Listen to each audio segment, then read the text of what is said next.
Hello दोस्तों, राधे राधे। मैं माला प्रजापति हमारे यूट्यूब चैनल में सभी दर्शकों का स्वागत करती हूँ, अभिनंदन करती हूँ।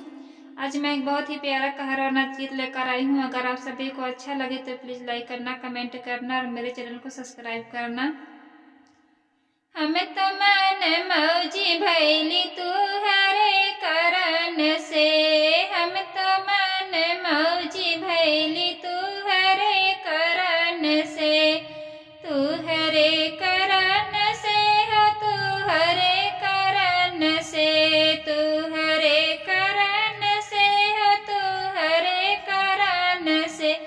हम तो मन मौजी राजा तू हरे करन से, हम तो मन मौजी राजा तू हरे करन से।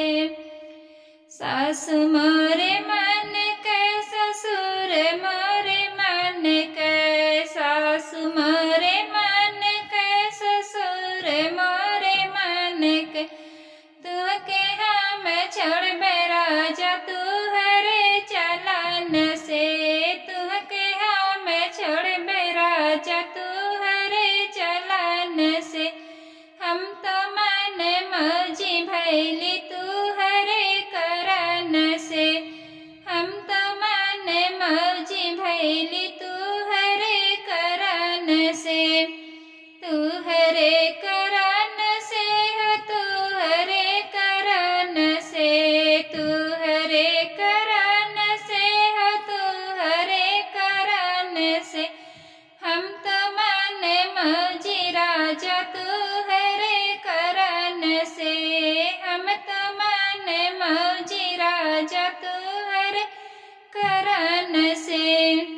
जेठ नाही मन के जेठान नाही मन के, जेठ नाही मन के जेठान नाही मन के, तुह के हम छोड़बे राजा तू हरे चलन से, तुह के हम छोड़बे राजा तू हरे चलन से।